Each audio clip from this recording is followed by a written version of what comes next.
नमस्ते। आज के इस बेहद खास विश्लेषण में आपका स्वागत है। आज हम अरब सागर की गहराइयों में एक ऐसी अविश्वसनीय यात्रा पर निकलने वाले हैं जो आपको हैरान कर देगी। हम बात कर रहे हैं एक ऐसे शहर की जिसे सदियों तक सिर्फ एक मिथक माना गया, लेकिन फिर समुद्र ने अपना सबसे बड़ा राज उगल दिया। जरा सोचिए, क्या होता है जब जिन कहानियों को हमने बचपन से सुना है, जिन्हें सिर्फ एक मिथक मान लिया गया था, वो अचानक से ठोस इतिहास में बदल जाएं? आज की हमारी यह चर्चा ठीक इसी सवाल के इर्द गिर्द घूमेगी। हम प्राचीन ग्रंथों के ज्ञान और आधुनिक विज्ञान की खोजों के बीच एक अद्भुत पुल बनाएंगे। आइए सीधे 1983 के उस दिन में चलते हैं।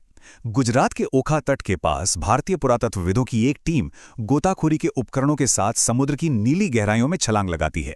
और जैसे ही वो नीचे पहुंचते हैं, उन्हें रेत और चट्टानों के बीच कुछ अस्वाभाविक विशाल संरचनाएं दिखाई देती हैं, जो साफ तौर पर मानव निर्मित लग रही थी। वहां मौजूद हर इंसान की सांसें रुक गई।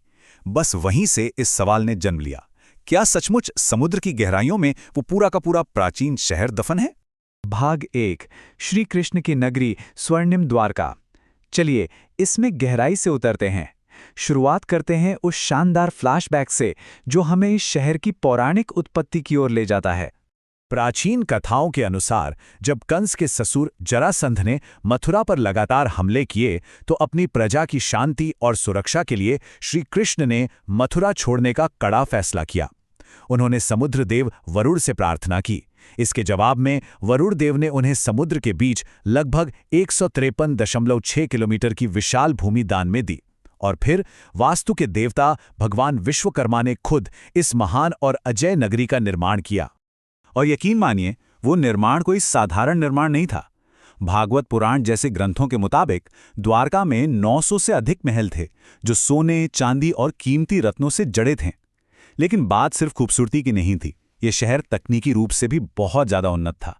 व्यापार के लिए सीधे बंदरगाह तक पहुंचने वाली सड़कें थीं, बेहतरीन सिंचाई प्रणाली थी, जो उस जमाने में सोचना भी मुश्किल माना जाता था। कुल मिलाकर ये पूरी तरह से एक आत्मनिर्भर और सुव्यवस्थित महानगर था। भाग 2, श्राप और पतन, विनाश का कारण। लेकिन देखिए, इतनी शानदार चीजें हमेशा के लिए नहीं टिकती। जहां निर्माण है, वहां विनाश भी है। इस शहर के पतन के पीछे की पौराणिक कहानियां बेहद रहस्यमयी और नाटकीय हैं। ये सब एक दुर्भाग्यपूर्ण घटनाक्रम की तरह हुआ। महाभारत युद्ध के बाद गांधानी ने दुख और क्रोध में श्री कृष्ण के यदुवंश के विनाश का श्राप दे दिया।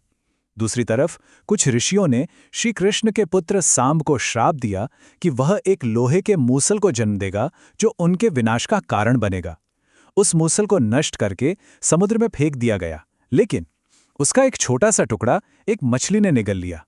उसी मछली को एक शिकारी ने पकड़ा और उस लोहे के टुकड़े से अपना तीर बनाया। वही तीर अंततः श्री कृष्ण को लगा, और जैसे ही उन्होंने संसार त्यागा, वो भव्य द्वारका नगरी हमेशा के लिए समुद्र में समा गई।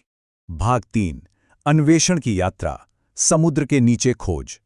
तो क्या ये सब सिर्फ एक कहानी थी? बिल्कुल नहीं।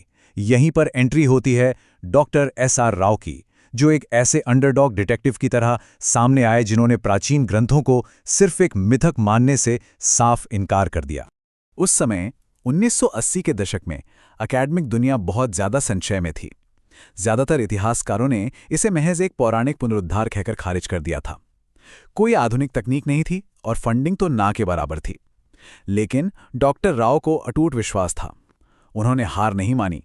उन्होंने स्थानीय मछुआरों की मदद ली और सिर्फ 800 रुपए के शुरुआती फंड के साथ, यहां तक कि अपनी खुद की तनख्वाह से टीम का खाना खरीदकर इस महान अभियान की शुरुआत कर दी।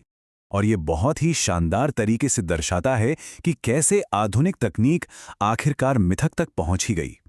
1963 में ASI की शुरुआती खुदाई से लेकर 1983 में डॉक्टर राव की गोताखोरी तक, जहां उन्हें वो विशाल दीवारें मिली। और फिर 2001 से 2007 के बीच जब NIOT ने हाईटेक सोनार मैपिंग का इस्तेमाल किया, तो समुद्र की गहराइयों में छुपे एक पूरे के पूरे शहर का डिजिटल नक्शा दुनिया के सामने आ गया। समुद्र के नीचे जो साक्ष्य मिले वो वाकई हैरान करने वाले थे।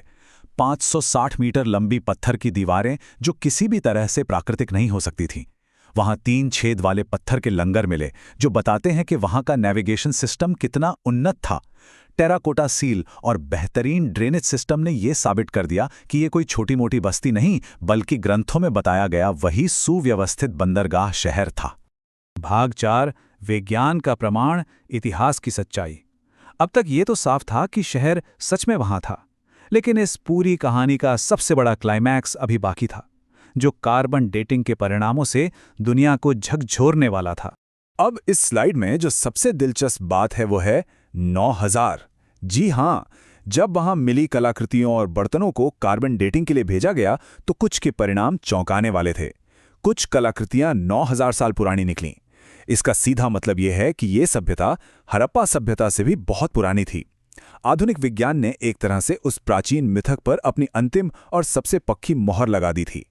भाग 5 द्वारका क्यों डूबी, वैज्ञानिक दृष्टिकोण। अब हमारे सामने सबसे बड़ा सवाल आता है, इतनी उन्नत और विशाल नगरी आखिर डूबी क्यों?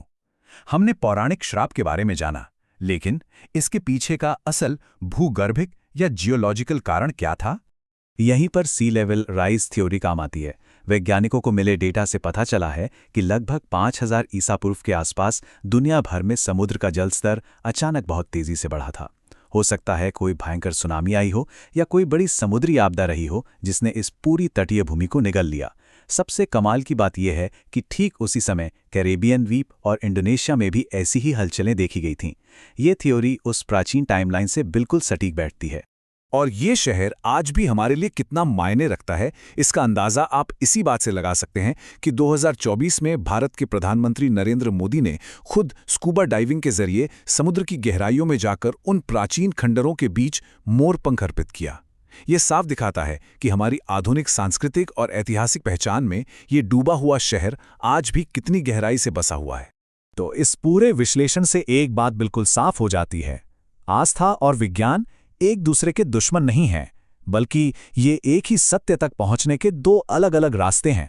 डॉक्टर राव की मेहनत ने दिखा दिया कि जो सदियों से समुद्र में दफन था वो सिर्फ एक कहानी नहीं बल्कि हमारा असल इतिहास था। तो सोचिए, क्या हमारे समुद्रों की गहराई में ऐसे और भी कई प्राचीन रहस्य हैं जो बस खोजे जाने का इंतजार कर रहे हैं? ये निश्चित रूप से हम सभी के लिए सोचने का एक बहुत गहरा विषय है। हमारे साथ इस अद्भुत सफर में जुड़ने के लिए बहुत बहुत धन्यवाद।